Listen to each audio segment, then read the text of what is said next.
Bom dia, Brasil. Ah, saiu. Voltou, Luísa, da região dos lagos que você estava passeando com Luiz Eduardo? Voltou para a realidade, Cinderela? Pegar tua mãe, pegar tua mãe. E você, Dona Maria Eduarda, estava de férias também, que você sumiu da minha aula? Hein, Dona Maria Eduarda Praxedes?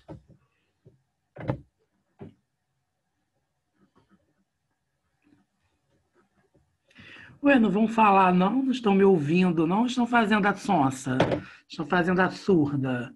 Ah, não estou compreendendo o que ele está falando. Ah,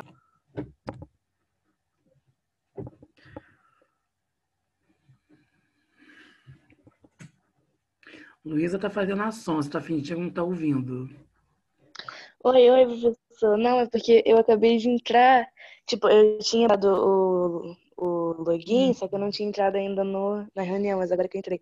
Eu não escutei o que você falou antes, no caso. Voltou Por para o isso mundo mesmo. real, Cinderela. Estava perdida nos reinos das... Voltei, mas foi ótima a minha viagem. Sei, sei. E Dona Maria Eduarda Praxedes, você vai ficar me dando bom dia?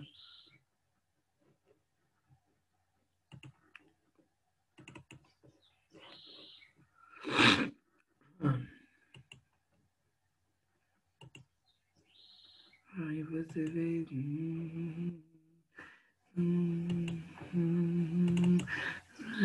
Já era.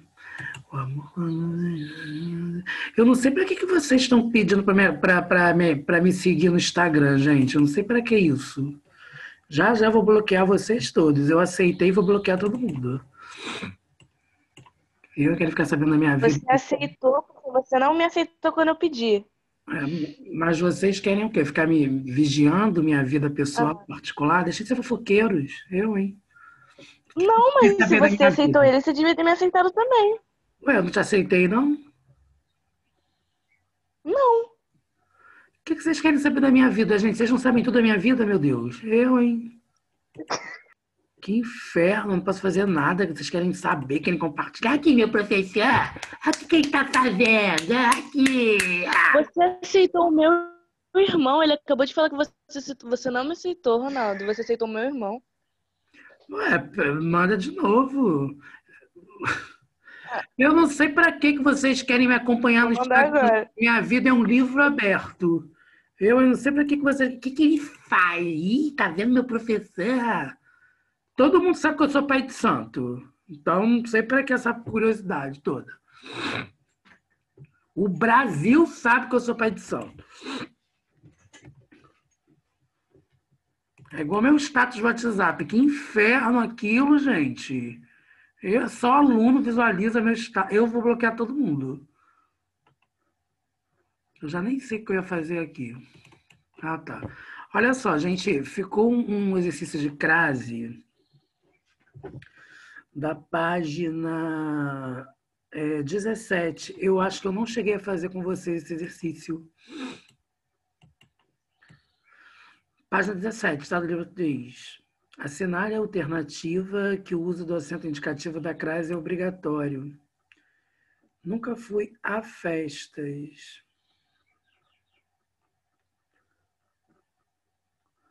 Ele fez uma promessa a Santa Teresinha, para Santa Teresinha. Gosta de passear a pé, gosta de passear o modo. Procedeu-se a apuração dos votos. Procedeu-se a quê? A apuração.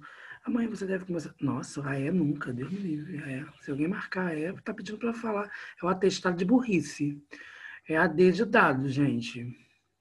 Procedeu-se, né? Quem procede, procede a quê? A alguma coisa. A apuração. Por isso teria a crase, né? Seria obrigatória. Em outros casos, não. Sinal alternativo em que o acento indicativo da crase está corretamente empregado em todos os casos, foram feitas referências elogiosas a quem? A família. Então, elogiosas é um adjetivo, né? A regência nominal. Elogiosas a alguém. Para a família. Elogiosas a quem? A pessoa. Então, a, né? A todas as pessoas. Nossa. Daqui a uma semana, não, tempo decorrido, não. Quando menos se referem a pelos a favor. Nossa, gente, favor. Favor não está nem no feminino. Às 2 horas sairemos à procura de alguém. Às 2 horas, tudo bem, a crase está ok, né? Mas a procura não tem crase. Frente a frente também não tem crase. Epicai. Gente, eu tenho um aluno que passou para Epicai, sabiam disso? Fiquei orgulhoso. Então, olha só. Não se referiam a qualquer reforma, mas a de 1971. Nossa, essa tá perfeita, número 1. Não se referiam a quê? Gente, você pega o verbo referir, você já sabe que vai ter crase. Não se referiam, só se tiver no masculino que não, né? Não se referiram a quê? A 1971. A língua deve se querer como a pátria. Para a língua deve se querer como para a pátria. Azalea está passando... Nossa, a discussão era a propósito. Olha isso, gente, a propósito masculino. Gente, vocês não podem errar isso não, hein? Assinale a alternativa que contém os termos que preenchem corretamente a frase a seguir. Garanto a você que compete a ela, para ela, pelo menos a meu ver, tomar as providências para resolver o caso. Então, no caso, a letra A, né? Assinale a alternativa que o acento indicativo da crase foi empregado de forma correta. Casa de Orleans, né? Porque olha só, a casa, eu estou especificando qual é a casa. Qual é a casa? A Casa de Orleans. Gente, eu me dei um presente esses dias. Olha o que eu comprei para mim, gente. Estão ouvindo?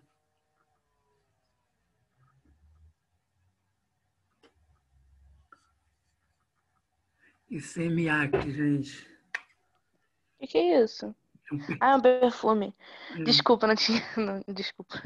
Gente, esse perfume aqui são 4 perfumes que fazem parte da minha vida. Um é o ICEMIAC, esse que tá. O outro é Paulo Black, de Ralph Lauren. O outro é Only the Brave, de Diesel.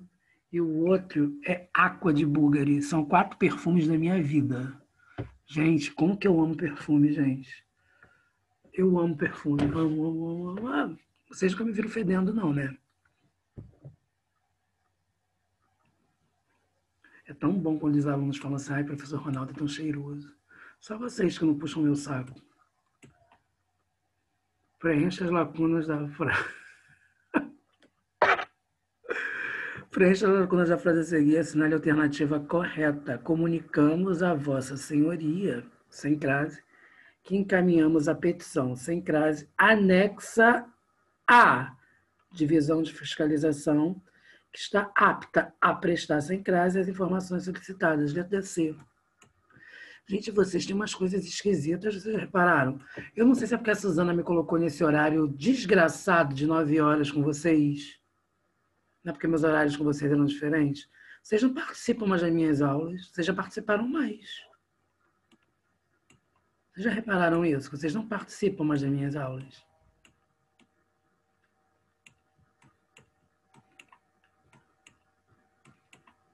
Página 18. Parece que vocês estão aí feitos zumbis, mas vocês não participam mais como vocês participavam, não. Sempre, né, Maria Luísa? Tem que estar cheiroso, né? Arrasamos, gata. Se não for para arrasar, a gente nem vai. Se você não for para a festa para não chamar atenção, você nem vai para a festa, né? Olha só, gente, vamos para a próxima página, que é a página 18. Olha só, Nonana, vocês estão com algum problema comigo? O debate e os modos de dizer. O debate é fundamentalmente uma troca de ideias entre duas ou mais pessoas, caracterizando-se pela argumentação e pela contra-argumentação. Em geral, ele é presencial e feito de falas espontâneas, nesse caso, diferentemente de um texto escrito. As frases costumam ser mais curtas, às vezes entrecortadas, com repetições, marcas da linguagem oral, né? viu? Então, além disso, os gestos, a entonação e a postura corporal ganham destaque. Gente, você não pode estar num debate falando com uma pessoa e olhando para o lado, né? Como se você fosse, sei lá, se tivesse um grau mínimo de retardamento. Em um debate regrado, os debatedores não podem roubar o turno de fala do outro.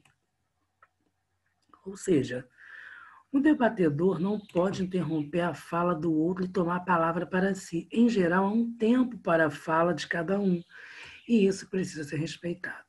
Ao iniciar sua fala contra-argumentando, o debatedor pode utilizar algumas estratégias como concordar com o que o outro falou e apresentar outro ponto de vista. Exemplo, gente, como que você deveria falar? Concordo com a opinião de fulano, mas é verdade, é certo que em alguns casos, mas, por outro lado, é possível que, entretanto, quer dizer, você pode discordar, mas desde que a sua discordância seja emitida e ilustrada com educação. Estão entendendo, turma, o que eu estou falando?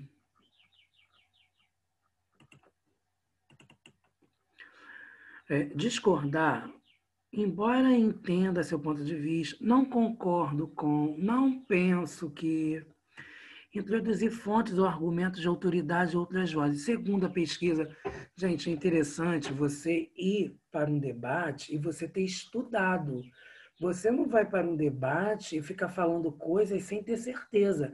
A partir do momento que você fala, eu já falei isso com vocês já várias vezes, a partir do momento que você fale que algo foi cientificamente comprovado, que um especialista falou, que a história pode comprovar, que as ciências podem. Quando eu falo ciências, eu não estou me limitando à física, à química, à biologia. Eu estou me expandindo à sociologia, à filosofia, à literatura e todas as disciplinas. Vocês estão conseguindo compreender, turma? Quando eu falo ciências, eu estou me referindo a uma comprovação. A psicologia. Nono ano, vocês estão aí ou vocês não estão me ouvindo falar? Meu áudio está ruim? Não, ele tá bom. Entendi. Então vocês estão o quê? Sonolentos mesmo, é isso? Porque eu preciso saber, né, gente? Eu estou dando aula para vocês e só a Luísa que está me respondendo. Ah, Davi, sim. Maria Luísa falou, arrasou, né? Porque, gente, vocês... Eu não sei o que está acontecendo, porque vocês, o primeiro ano, não participam das minhas aulas. Eu não sei o que acontece. Sexto ano participa, sétimo ano participa, oitavo participa, segundo participa, terceiro participa. Quando eu chego no nono, no primeiro ano, existe uma lacuna do oitavo para o segundo, que eu não sei o que acontece. Não sei o que tá... E olha que vocês sempre participaram muito das minhas aulas. Tá, ok, que bom. Vai ver que vocês ainda estão se familiarizando com o assunto, né? Vou pensar nesse ponto de vista. Organizar as ideias, né? Primeiramente, em primeiro lugar, em segundo lugar, por um outro lado, além disso, enfim, finalmente, por último, quanto. Ou seja, vocês vão enumerar as ideias que vocês estão passando para as pessoas. Então, isso significa, turma, que tem que haver uma coerência, tem que haver uma linearidade. Você não pode falar de qualquer jeito, você não pode pegar uma ideia e essa ideia ser fragmentada ou essa ideia ser antilinear, porque senão não vai ter sentido, né? As palavras e as expressões apresentadas anteriormente funcionam como importantes operadores argumentativos. Operadores argumentativos, gente, que fazem parte de uma coesão. Vocês tiveram isso no ano passado comigo, em gramática. Reforçando e direcionando a argumentação. Outra questão relevante é o comprometimento do falante em relação à verdade daquilo que ele afirma. O falante pode fazer uma afirmação ou defender um argumento deixando marcada a sua posição. Ele pode asseverar, ou seja, afirmar algo com absoluta certeza. Também pode afirmar algo com uma possibilidade, uma probabilidade, não como uma certeza. No texto de Jorge Furtado, apresentado na sessão Texto em Cena, há a seguinte passagem. A política é um substantivo feminino. Dizem até que é uma ciência, mas não é um verbo. Nessa frase, o falante diz que a política é substantivo feminino e que não é verbo, ou seja, o falante deixa evidente a seu interlocutor que essas duas afirmações são absolutamente verdadeiras. Já em relação ao fato da política ser uma ciência, o falante assume posição diferente. Em primeiro lugar, não é ele que faz essa afirmação, ele emprega uma construção com sujeito indeterminado. Dizem e recorre a um importante operador argumentativo, até. Em outras palavras, essa afirmação pode até ser verdadeira, mas o falante não se compromete com ela, deixando-a no campo da possibilidade. Estão vendo, gente? É aquela velha história do sujeito indeterminado. Me falaram que você falou mal de mim. Tá, me falaram que você falou mal de mim. Quem falou? Me falaram. Você está falando uma coisa para alguém sem comprometer o outro que falou. Certo? Esse uso, né, o uso dos sujeitos indeterminados, gente, tem hora que é bastante complicado, né? Eu não gosto muito, não. Eu gosto que dê nome ao sujeito. Tá, quem foi que falou? Para eu poder me reportar a pessoa e falar, né? Não gostei disso, disso. Mas aí me falaram, então você não me conte. Né? Então você não me fala. Eu, pelo menos, penso assim. Isso é uma forma da pessoa não se comprometer, né, gente? Sei lá, eu acho então que não fala, né? Para que você vai falar uma coisa que a outra pessoa não tem que saber quem foi que falou?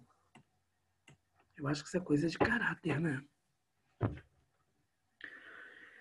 Esses modos de dizer que mostram o ponto de vista do falante sobre aquilo que ele declara são chamados de modalização. O ponto de vista do falante em relação ao grau de certeza ou não sobre aquilo que ele diz é uma modalização que pertence ao campo do conhecimento ou da crença e se manifesta, sobretudo, o uso de verbos, advérbios e adjetivos. A modalização pode ser objetiva ou subjetiva. Veja a diferença. Então, há dois tipos de modalizações, né? A objetiva e a subjetiva. Vamos ver o que é a subjetiva. Ela é objetiva quando se relaciona a verdades absolutas, ou pelo menos aceitas como tais, ou quando é citado um dado ou uma autoridade sobre o assunto. Exemplo: democracia se faz com diálogo e transparência. Os dados do IBGE mostram que aumentou a desigualdade social. Lá, gente, vocês podem ver que aqui está tendo verdades absolutas, os dados do IBGE, né?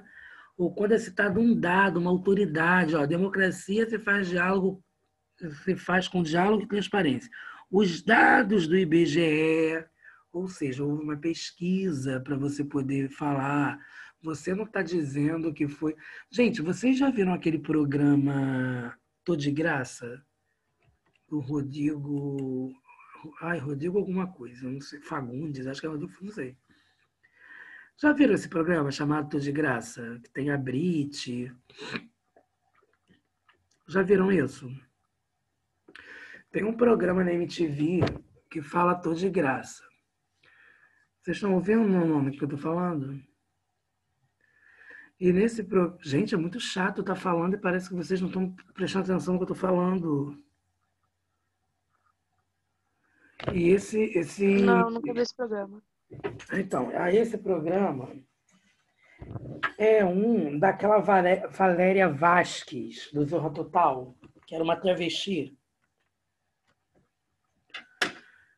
E aí... Eu sei do programa, já vi. Sabe qual é? E aí, nesse programa, ela fica falando assim, Ela fala alguma coisa, ela fala que está no capítulo Mateus, capítulo 7, versículo, não sei o quê. Tudo que ela fala para poder chocar as pessoas, ela diz que está na Bíblia, que é bíblico. Ou seja, ela fala isso, que é uma forma das pessoas não a questionarem. Estão entendendo? Então, a partir do momento que você fala que é bíblico, que é científico, né? É como se você estivesse dando um cala-boca nas pessoas, né? Que aí não tem como questionar.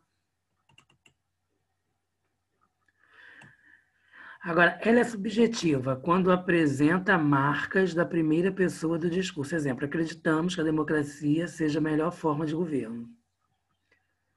Acho que aumentou a desigualdade social no país. Ah lá, gente, é subjetivo. Em relação ao comprometimento do falante quanto à verdade daquilo que é dito, há 3 tipos de modalização. Então, olha só, turma, tem a asseverativa afirmativa, não é assertiva, não, é asseverativa. O falante se compromete com o valor de verdade daquilo que diz, apresentando-o como verdade absoluta em enunciado em terceira pessoa ou primeira pessoa. Exemplo. Sem dúvida participarei do debate. Eu estou afirmando. Sem dúvida eu participarei. É lógico que ele mentiu no debate. Asseverativa negativa. O falante se posiciona negativamente em relação ao que é dito. Exemplos. Não, ela não mentiu no debate. Não acredito na solução que aqueles candidatos propõem para a saúde pública. Nunca conversamos sobre isso. Estão vendo que tem palavras que estão indicando negação? Quase asseverativa. O falante não se posiciona de forma categórica sobre a verdade daquilo que diz. Seu ponto de vista é relativizado, ou seja, relativo, apresentando como uma possibilidade, probabilidade ou achismo. Exemplo, o mais urgente, acho, é que as falácias sejam eliminadas dos discursos. Não é um debate, não há contradição. Talvez os dois estejam certos. É provável que eles se saiam bem no debate. Gente, é por isso que eu falo, as pessoas hoje em dia, elas usam as palavras, elas aplicam as palavras de maneira extremamente incorreta. Prova disso, olha, vocês querem ver? 9º ano. 2 palavras que as pessoas falam de maneira errada.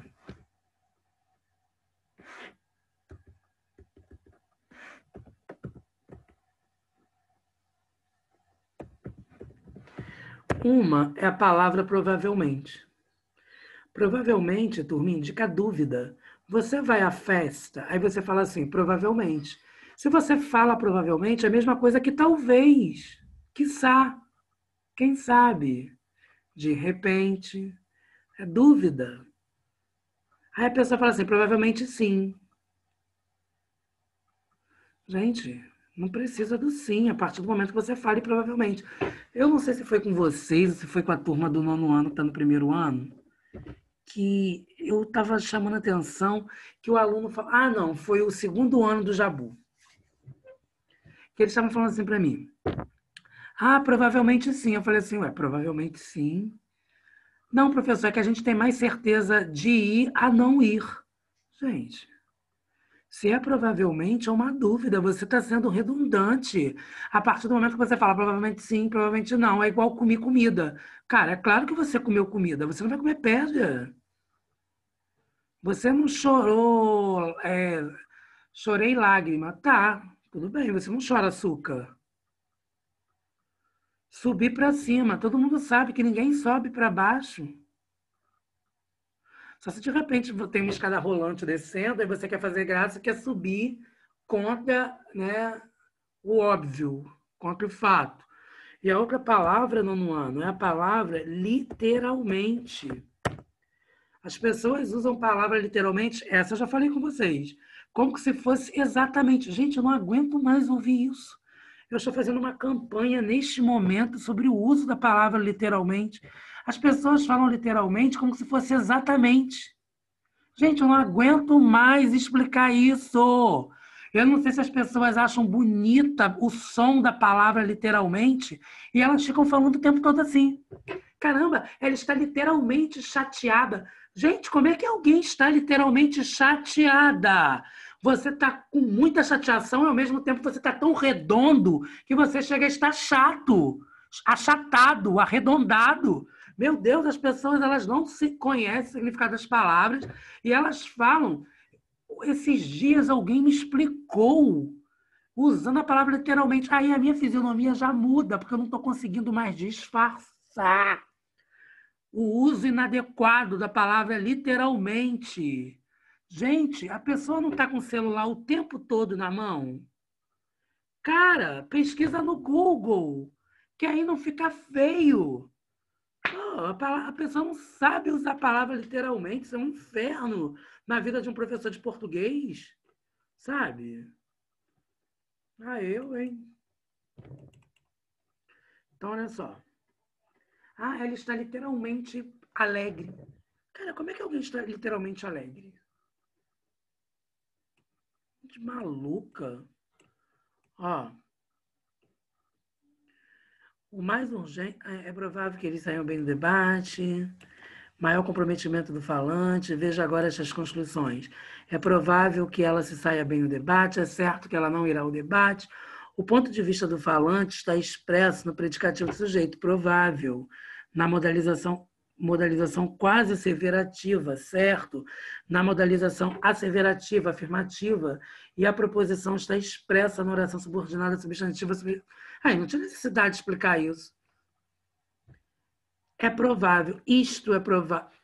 Gente, brincadeira, livro.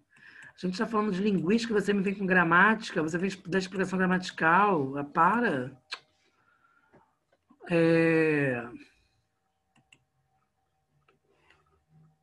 Ué, gente, que isso? Acabou aqui o exercício. Não teve nem exercício, é isso mesmo? Tem hora que eu não aguento isso, não. Professor, Oi. haverá uma interpretação de texto, e nas questões dessa interpretação de texto será misturada a interpretação do texto com o que foi aprendido nessa sessão. Há exercícios, só que são misturados com a interpretação. Obrigado, Ian. Mas o que está vindo aqui é o panorama, né? Já é redação. Não é nem mais na parte de gramática. É por isso que eu falei, entendeu? Então, olha só, gente. Acabou que eu vou entrar aqui no panorama, né? Sou eu mesmo, né? Então, vamos lá. Continuando a reflexão sobre o debate. Você vai ler neste momento. Gente, se não der tempo aqui, eu vou empurrar para a aula de literatura, tá? Porque na aula de literatura tem como eu fazer o que eu vou fazer já. Então, eu já estou me organizando para isso. Continuando a reflexão sobre... Vai dar para eu dar aula de literatura e continuar fazendo o que eu estou fazendo. Continuando a reflexão sobre o debate, você vai ler neste momento um artigo de opinião publicado originalmente em 2010. Seu autor é Etevaldo Siqueira, um jornalista que discute as novas tecnologias da comunicação. Obrigado, Tarian. Linguagem de palanque dominará a internet. O peso da internet deverá ser, pela primeira vez, relevante na campanha eleitoral deste ano, pois o Brasil contará com mais de 75 milhões de internautas em outubro. Com essa magnitude, é bem provável que a web se transforme no gigantesco palanque eletrônico na campanha política e exerça um novo e significativo papel nas eleições. Gente, vocês estão sabendo disso, né? Que hoje em dia tudo é nas redes sociais, é política, é time de futebol, agora é a Flor de Lis, né? Todo mundo falando da Flor de Lis. Gente, e vocês perceberam como que as pessoas são cruéis no ano? Vocês perceberam como que as pessoas são cruéis? Eles começaram a falar da Flor de Lis pela condição dela. Tá, o que ela fez foi errado, mas eu não posso generalizar que todos os evangélicos, gente, tenham as atitudes que ela teve, né? Isso não existe, turma. Caráter independe da religião. A pessoa vai para as redes sociais e começa a falar mal dos evangélicos, como que se todos os evangélicos fossem culpados, né? E como que se todos os evangélicos tivessem a mesma postura que ela. Isso é inadmissível, não? Eu não sei se vocês acham que eu estou certo, se eu estou errado, mas também não estou preocupado com o que vocês estão pensando. O que eu acho é um absurdo as pessoas irem às redes sociais e falar que todo evangélico ficaria, né? Stephanie, acorda para a vida. Que todo evangélico é como a Flor de Lis, gente.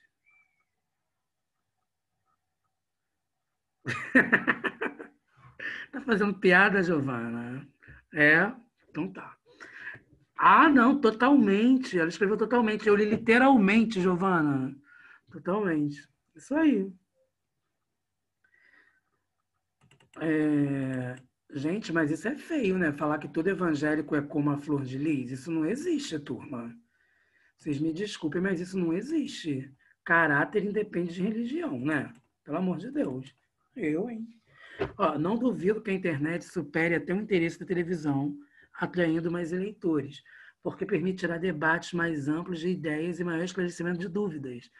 Os internautas poderão optar entre centenas de sites e blogs e fugir à chatice dos horários gratuitos de rádio e TV. Teremos, então, comícios virtuais para milhões de pessoas, a qualquer hora, em qualquer lugar, com grande presença de vídeos do YouTube. Preocupam-me, no entanto, os possíveis problemas que teremos nessa campanha eletrônica. Mais do que isso, considero frustrantes os resultados da experiência que temos tido até aqui de utilização política e cultural da internet. Sou pessimista, leitor, e forçado a concordar com a opinião de Nicholas Carr, escritor americano especializado em tecnologia da informação, que citei em colunas anteriores, para que a internet tende a inibir nossa capacidade de reflexão e, portanto, a nos deixar mais estúpidos. Gente, minha mãe falou um dia para mim uma coisa que ficou na minha cabeça. Minha mãe falou, sabe o que para mim? Que eu perdi a leveza e a sensibilidade.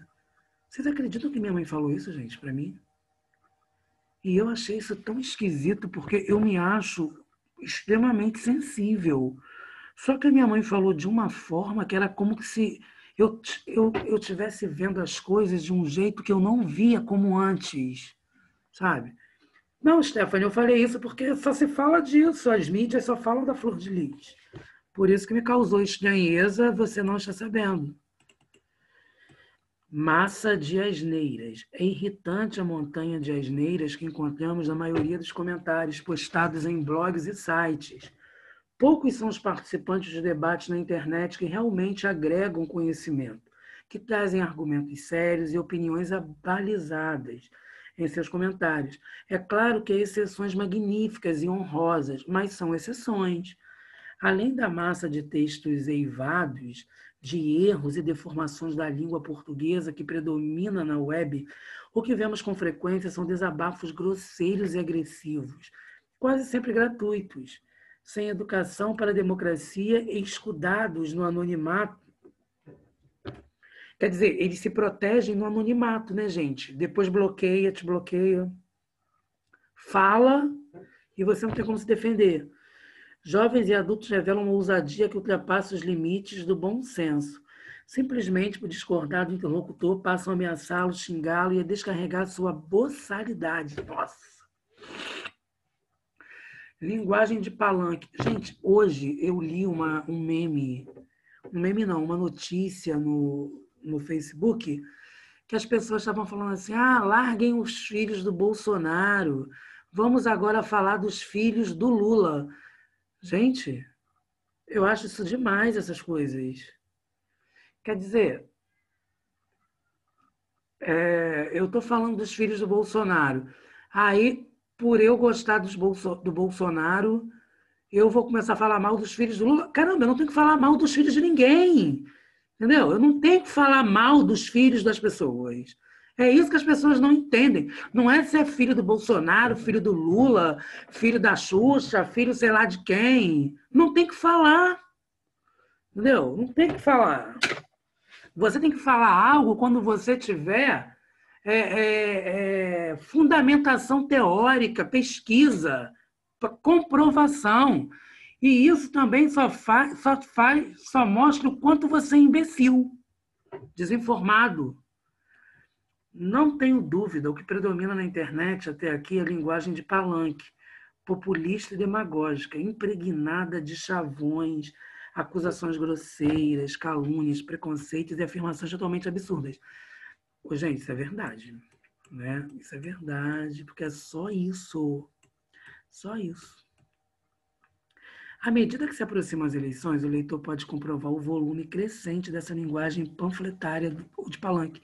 Os analistas mais indulgentes dizem que isso é natural e faz parte do aprendizado da grande massa de internautas. Não vejo problema com tanta tranquilidade e acho que estamos diante de um terrível bombardeio ou de uma agressividade crescente na campanha eleitoral. Pior que isso, corremos o risco de criar um ambiente de confusão política que tende a afetar muito mais as camadas de menor escolaridade, vítimas fáceis da demagogia e do populismo. Embora pessimista no curto prazo, sou otimista no futuro mais distante, pois acho que a linguagem de Palanque tende a perder totalmente sua eficácia e sua credibilidade. De qualquer modo, com todas as suas imperfeições, a internet abre uma nova oportunidade de evolução da democracia no Brasil.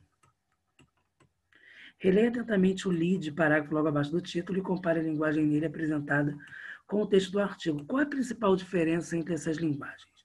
A linguagem do lead é impessoal, ao fazer uma apresentação sucinta do que vai ser discutido no artigo.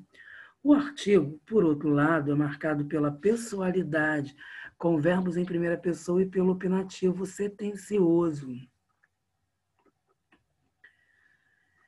Leia o texto a seguir. Com essa magnitude, é bem provável que a web se transforme no gigantesco palanque eletrônico na campanha política. Como o falante se posiciona em relação à verdade sobre aquilo que diz? É bem provável, né, gente? O falante coloca a afirmação que ele faz como uma probabilidade, uma quase certeza sobre aquilo que afirma. Que tipo de modalização o advérbio bem representa nesse texto? Esse advérbio, bem, né, gente? Ele é bem feio, ele é bem chato. Esse advérbio intensifica quase a certeza que existe, portanto, trata-se de uma modalização quase asseverativa. Hum.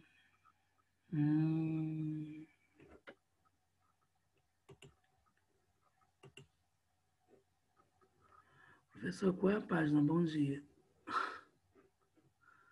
Júlia, você é uma figura, né? Página 21, livro 3. Então, esse advérbio intensifica a quase certeza que existe, né? Portanto, trata-se de uma modalização quase asseverativa. Na verdade, agora eu vou para outra, né, Júlia? Gente, querem um tempo para printar? Já printaram? Já printaram e jogaram o grupo? Então, já que ninguém fala nada, né? Porque foi, né?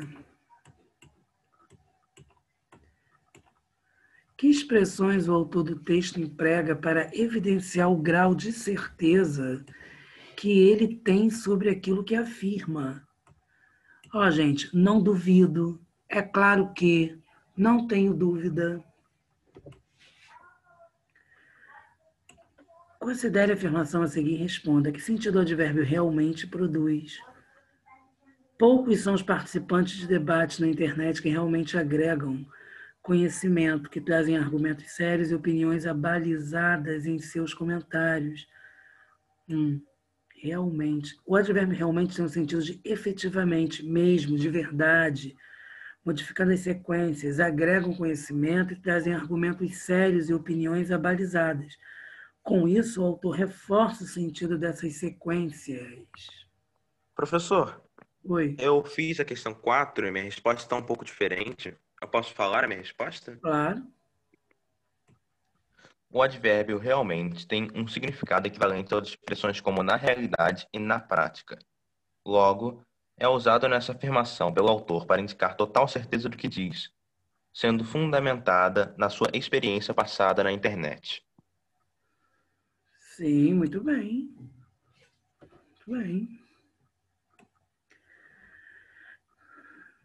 No penúltimo parágrafo do texto, qual é a noção introduzida pela conjunção embora? Introduz uma noção de concessão. Lembra, gente, ano passado, que embora é concessão? É só colocar assim, ó, concessão. 6. Apesar das críticas que faz os debates pela internet, o autor termina seu texto acreditando que a internet pode contribuir com a democracia no Brasil. Você concorda com o autor? Vamos lá. O aluno leva em consideração a importância dos espaços de uma sociedade, inclusive virtuais, promoverem os valores democráticos. Gente, você tem que responder de um jeito, né? Que a internet tem que promover os assuntos dentro de uma democracia, ou seja, que as pessoas têm opiniões diferentes, né? Divididas, e que essas devem ser consideradas e respeitadas. Você pode não concordar, mas deve respeitar, né? É isso. Então, a gente já volta, né, com a próxima aula de literatura.